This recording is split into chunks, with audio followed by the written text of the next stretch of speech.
رمضان میں مرغن غذاؤں کا استعمال اور کھانے میں اعتدال نہ برتنے کی وجہ سے بعض افراد کو وزن بڑھنے جیسے مسائل کا سامنا کرنا پڑتا ہے۔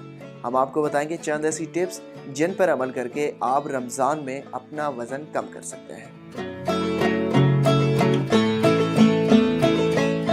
رمضان میں کھجوروں کے استعمال سے جسم کو گلوکوز اور توانائی حاصل ہوتی ہے، اس لیے کھجوروں سے روزہ افطار کرنا بہت فائدہ مند ہے، جو میٹابولزم کے عمل کو تیز کرنے میں مدد کرتا ہے اور اس طرح وزن کم ہوتا ہے۔ رمضان المبارک میں وزن کم کرنے کے لیے پانی کلیدی حیثیت رکھتا ہے، اس لیے ایک دن میں 8 گلاس پانی یا کوئی مشروب پینا ضروری ہے۔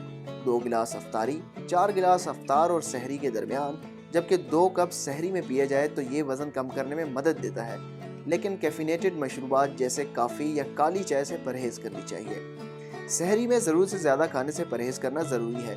کھانے میں سبزیوں کے سوپ کی ایک چھوٹی سی پلیٹ یا دال کا سوپ کھایا جا سکتا ہے۔ رمضان میں وزن بڑھنے سے روکنے کے لیے افطار کے 1 یا 2 گھنٹے کے بعد کھانا کھا لیں تاکہ آنتوں پر زیادہ دباؤ ڈالے بغیر جسم کو کھانا ہضم کرنے میں مدد ملے۔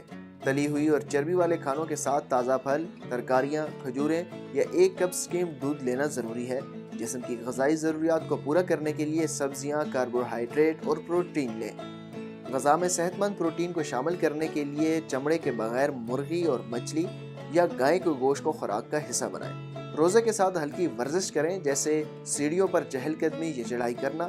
کھانا کھانے سے کم از کم 1 گھنٹے کے بعد چہل قدمی کرنا ضروری ہے۔ رمضان المبارک میں لیموں کا جوس وزن کم کرنے میں مؤثر کردار ادا کرتا ہے۔ اس سے نہ صرف جسم کی چربی پگھلنے میں مدد ملتی ہے بلکہ بھوک کا احساس بھی کم سے کم ہوتا ہے۔ اس طرح کی مزید ویڈیوز کے لیے دیکھتے رہیے اردو نیوز کا لائف سٹائل سیکشن، جبکہ مزید خبروں کے لیے آپ وزٹ کریں urdunews.com۔